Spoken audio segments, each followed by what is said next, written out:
পর্ব 107। দাদু নাতির লড়াই। নীল, তুমি মুখে যত বড় বড়ই কথা বলো না কেন, আজ তুমি এই রায়চৌধুরী বাড়ি থেকে বেঁচে ফিরতে পারবে না। দুজন লোকের সাহায্যে ধীরেন কোনো মতে মাটি থেকে উঠে দাঁড়িয়ে কথাগুলো বলল। তবুও শশাঙ্ক রায়চৌধুরী গলা দিয়ে কোনো আওয়াজ বেরোলো না। এই, তোরা সবাই দাঁড়িয়ে কি দেখছিস? ধর ওকে, আর ভালো করে বুঝিয়ে দে যে রায়চৌধুরী পরিবারের বিরুদ্ধে গেলে ঠিক কি শাস্তি হতে পারে। ধীরেনের হুকুম পেয়েই ওর পোষা গুন্ডারা খুনি দৃষ্টি নিয়ে এগিয়ে গেল নীলের দিকে। দাঁড়াও, তোমাদের এখনো আরো নাটক দেখানো বাকি আছে। কুনাল, তুই ভেতরে আসছিস না কেন? তাড়াতাড়ি ভেতরে আয় আর এই সমস্ত জঞ্জাল সাফ করে বাইরে ফেলে দে। নীল হুঙ্কার দিয়ে উঠল। নীলের কথা শেষ হতেই কুনাল হাতে দুটো হকি স্টিক আর সেই সঙ্গে জোনা 50 লোকাল লোককে নিয়ে রায়চৌধুরীদের বাড়িতে প্রবেশ করলো। কে তোমরা? এই ছোকরা, তুমি কে হে? আর তোমার সাহস কি করে হলো আমাদের পরিবারের ব্যাপারে এভাবে এসে নাক গলানোর? প্রায় দম বন্ধ অবস্থায় বেশ জোরেই কথাগুলো বলল ধীরেন। রায়চৌধুরী পরিবার?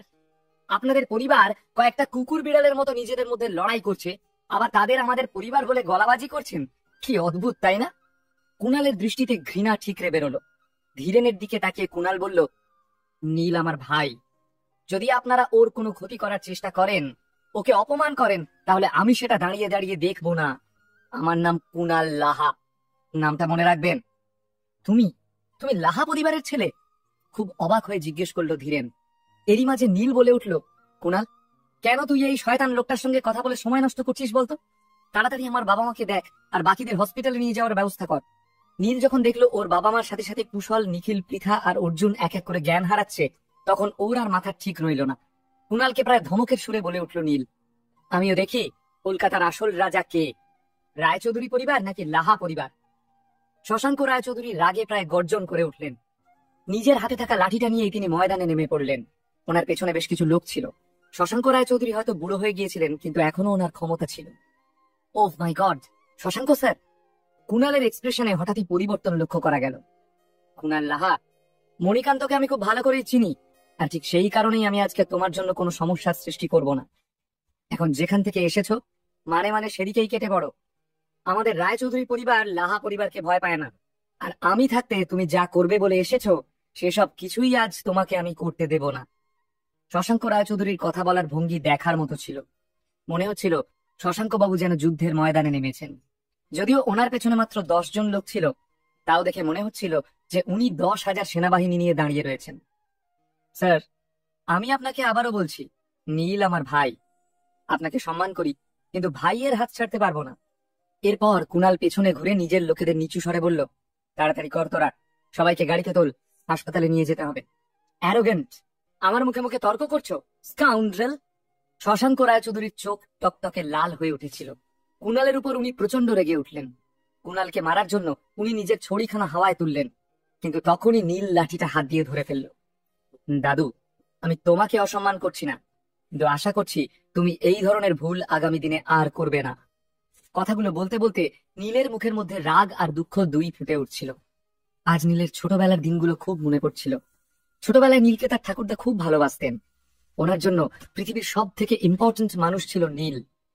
ছোটবেলার দিনগুলো মনে পড়তেই নীল সিদ্ধান্ত নিল, যতক্ষণ না খুব দরকার হবে ততক্ষণ সে ঠাকুরদার বিরুদ্ধে কোনো অ্যাকশন নেবে না।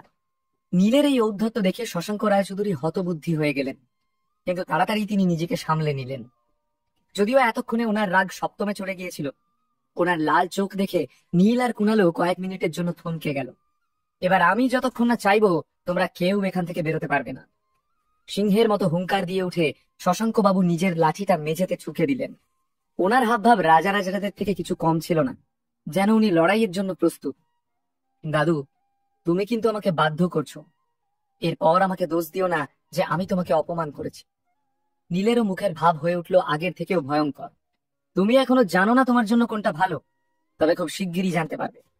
হঠাৎই শশাঙ্ক রায়চৌধুরী চিৎকার করে বললেন, রায়চৌধুরী পরিবারের সবাই একদিকে সরে যাও, আসল খেলা দেখানোর সময় চলে এসেছে। কথাটা শোনা মাত্রই রায়চৌধুরী পরিবারের যে সদস্যরা কুনালের লোকেদের সঙ্গে লড়াই করছিল, তারা সবাই একেবারে শান্ত হয়ে গেল আর নিজেরাই পেছনে সরে যেতে লাগলো। নীল কিন্তু কখনোই এখানে লড়াই করার ইচ্ছা নিয়ে আসেনি। যদিও নিজের সেফটির জন্য ও কুনাল আর তার লোকেদের সঙ্গে করে নিয়ে এসেছিল, কিন্তু আশা করেনি যে এখানকার পরিস্থিতি ঠিক এরকম হবে। কিন্তু এখানে আসার পর ওর মনের সমস্ত সমীকরণ বদলে গেল। কণিকা, রক্তিম, এমনকি ধীরেনের সঙ্গে লড়ে নিলেও নীল খুব ভালো করেই জানতো যে ওর ঠাকুরদার বিরুদ্ধে লড়াই করতে পারবে না সে, কিন্তু সে দেখলো তার ঠাকুরদাই উল্টে বিষয়টাকে আরো জটিল করে তুলেছেন। উনি চান এই পরিবারের ফাটল কম হওয়ার বদলে বেড়ে যাক। তাহলে এই পরিস্থিতিতে নীল আর কি বা করতে পারে? আর রায়চৌধুরী পরিবারের লোকেরা যেভাবে নীলের বাবা মা আর তার বন্ধুদের অত্যাচার করেছে, সেদিক দিয়ে দেখতে গেলে তো নীলের আর কোনো মতেই থেমে থাকা উচিত নয়। ওর উচিত রায়চৌধুরী পরিবারের বিরুদ্ধে রুখে দাঁড়ানো। এই লড়াইটা শুধুমাত্র নিজের বাবা মার জন্যই লড়তে চাইলো নীল। তোমার সঙ্গে দুর্ব্যবহার করার জন্য আমাকে ক্ষমা করে দিও দাদু, কিন্তু আমি নিরুপায়। খুব সম্মানের সঙ্গে শশাঙ্ককে কথাগুলো বলল নীল। কামন, অনেকদিন তোমাকে ময়দানে নামতে দেখিনি। আজ আমি দেখতে চাই তোমার মধ্যে ঠিক কিসের এত অহংকার যার জন্য তোমার এই অধঃপতন হয়েছে। কথাটা বলার পর শশাঙ্ক হাওয়ায় নিজের হাত নাড়ালেন, আর সঙ্গে সঙ্গেই ওনার সামনে একজন লোক এসে দাঁড়ালো। তাকে অবশ্য ঠিক লোক বলা চলে না, লোকের বদলে তাকে একটা ষাঁড় বললেই বেশি মানানসই হয়। একজন লম্বা চওড়া বলশালী পালোয়ান, ইয়া বড় বড় হাত। কারোর উপর দাঁড়িয়ে পড়লে তার নাড়ি ভুড়ি বেরিয়ে যাবে। লোকটাকে দেখে কুণাল বেশ ভয় পেয়ে গেল। কুণালের চেহারা নীলের প্রায় দ্বিগুণ। সেই যখন লোকটাকে দেখে এত ভয় পেয়ে গেল, তাহলে ভাবতে কষ্ট হয় না যে নীলের মনের অবস্থা ঠিক কি হয়েছিল। যখন শশাঙ্ক দেখলেন যে পরিস্থিতি হাতের বাইরে চলে যাচ্ছে, তখন তাকে তো কিছু না কিছু করতেই হতো, না হলে রায়চৌধুরী পরিবারের রেপুটেশন খারাপ হওয়ার সুযোগ ছিল। তাই তাকে মাঝখানে আসতে হলো। উনি ধীরেনকে চোখে চোখে বুঝিয়ে দিয়েছিলেন যে উনি ঠিক কি করতে চাইছেন। যেমন বাবা তার তেমনি ছেলে। ধীরেন ওনার ইঙ্গিত বুঝতে পেরে এমন একজনকে নিয়ে এলো যে হোটেলে আক্তারকেও পর্যদস্ত করেছিল। এখন দেখার হলো এই যে নীল এর উত্তরে কি করবে। কুণাল, আমার মা বাবার খেয়াল রাখ। একটা লম্বা শ্বাস নিয়ে নীল বলল, যদিও আশঙ্কার ঘন কালো মেঘ দেখা যাচ্ছিল তার মুখে। যদি তুমি আজ এই লোকটাকে হারিয়ে দাও, তাহলে তুমি সব সময়ের জন্য জিতে যাবে। এর থেকে বেশি আমি আর কিছু বলতে চাই না। এতটুকু বলে প্রতিদিন শশাঙ্ক নীলকে নিয়মিত লড়াইয়ের ভিডিও জন্য পেতে আহ্বান আমাদের জানালেন। চ্যানেলটি অবশ্যই নীল সাবস্ক্রাইব একদম করুন শান্তভাবে এবং লাইক ঠাকুরদার কথা কমেন্ট মতো করে লড়াইয়ের ময়দানে আমাদের নেমে পাশেই পড়ল। থাকুন। এই দেখে পরিবারের অন্যান্যদের মধ্যে শুরু হয়ে গেল চাপা গুঞ্জন। এবার যে নীলের কি হবে? উপর থেকে নিচ পর্যন্ত সমস্ত হাড় গুঁড়ো হয়ে যাবে, নাকি সোজা জমের দুয়ারে পৌঁছে যাবে কে জানে। এত বোকা ছেলে আমি আগে দেখিনি। এত শক্তিশালী মানুষের সঙ্গে কেউ লড়াই করে? কিসের এত ইগো কে জানে। নিজের ঠাকুরদার সামনে মাথা নিচু করতে পারে না। এই চ্যালেঞ্জটা দেখাই একটা চ্যালেঞ্জিং বিষয়। খুব ভালো লাগবে যখন নীলের চিৎকার আমার কানে এসে বাজবে। নীল তার প্রতিপক্ষের রকম সকম বুঝে ওঠার চেষ্টা করতে করতেই সামনের লোকটা নীলের দিকে ছুটে এলো। নিজেকে বাঁচানোর জন্য নীলকে কিছু একটা করতেই হতো। নীল নিজের প্রাইমারি মুভ করার জন্য একটা ঘুষি বাগিয়ে লোকটাকে আটকানোর চেষ্টা করলো, কিন্তু নীলের ঘুষির কোনো এফেক্টই লোকটার উপর হলো না। উল্টে নীল লোকটার সঙ্গে ধাক্কা খেয়ে কয়েক ফুট দূরে ছিটকে পড়ল। বাহ, খুব ভালো। নীল তার প্রতিপক্ষের প্রথম মুভ দেখে হেসে বলল, আর বেশ তাড়াতাড়ি মাটি থেকে উঠে দাঁড়ালো। কিন্তু নীল বুঝতে পারলো যে এই দানবের মোকাবিলা করার জন্য নীলকে মানসিকভাবে প্রস্তুত হতে হবে। কারণ কিছু লড়াই শুধু শক্তি দিয়ে নয়, বুদ্ধি দিয়ে জিততে হয়। প্রতিপক্ষ তার উপর আক্রমণ করার আগেই নীল লোকটাকে মারার জন্য উদ্যত হলো। কিন্তু এইবারেও নীলের আক্রমণ কোনো কাজে এলো না, বরং তার প্রতিপক্ষ তাকে উঠিয়ে বেশ কিছুটা দূরে ছুঁড়ে ফেলে দিল। লোকটাকে হারাতে নীলকে বেশ বেগ পেতে হচ্ছিল। আর তা দেখে রায়চৌধুরী পরিবারের কনফিডেন্স ফিরে এসেছিল। পরিবারের সবাই লোকটার জন্য চিয়ার করতে থাকলো। শশাঙ্ক আর ধীরেনের মুখেও হাসি ফিরে এলো। কথায় বলে যে ইউনিটি ইজ স্ট্রেংথ। কুণাল এই কথাটারই সঠিক ব্যবহার করলো। সেও এতক্ষণে বুঝে গিয়েছিল যে এই লড়াইতে জিততে হলে শক্তি না, বুদ্ধি দিয়েই জিততে হবে। আর তাই যখন একদিকে নীল ওই লোকটার সঙ্গে লড়াই করছিল, তখন অন্যদিকে কুণাল রায়চৌধুরী পরিবারের কনফিডেন্স ভেঙে দেওয়ার ফন্দি বানালো। নিজের লোকেদের দিকে ঘুরে এসে বলল, আমরা কি এখানে শো দেখতে এসেছি? যদি রায়চৌধুরী পরিবারের ক্ষমতা থাকে তো আমাদেরকে আটকে দেখাক। বের করে দাও এই হারামজাদাদের। ধীরেন ও কুণালের চাল বুঝতে পেরে চিৎকার করে আদেশ দিল।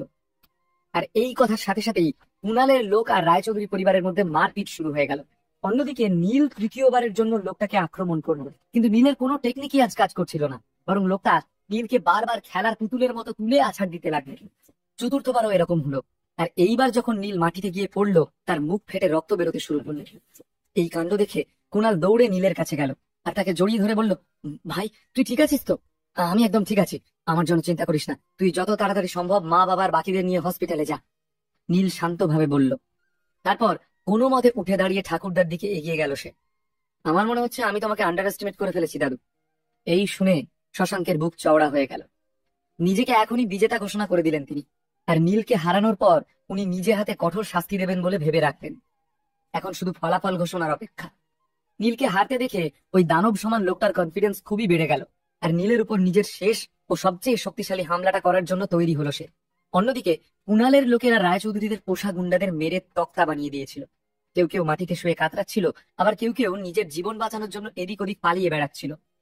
এই সব দেখে শশাঙ্ক আর ধীরেনের অস্বস্তি হলেও এই আশা ছিল যে তাদের সেই পালোয়ান নীলকে হারিয়ে দেবে, আর সেটা হয়ে গেলে যতই কুণাল লাহা লাফালাফি করুক না কেন কোনো লাভ হবে না।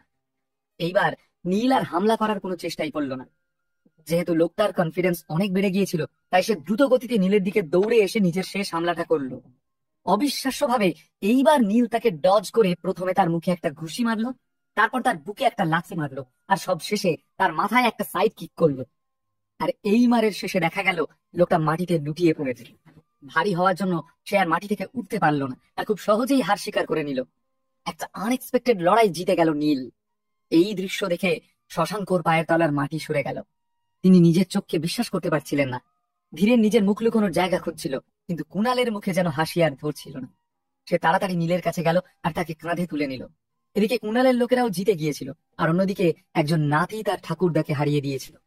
কিন্তু এর ফল কি হতে চলেছে? রায়চৌধুরীরা কি নীলকে এত সহজে ছেড়ে দেবে? শশাঙ্ক রায়চৌধুরীর অহংকার কি চূর্ণ হবে? নীল এবার কি করবে? নীলের বাবা মা এবং বন্ধুদের কি হবে? রায়চৌধুরী পরিবার আর নীলের সম্পর্ক কোন দিকে মোড় নেবে? সব ঠিক হয়ে যাবে, নাকি আরো নতুন সংঘাত সৃষ্টি হবে?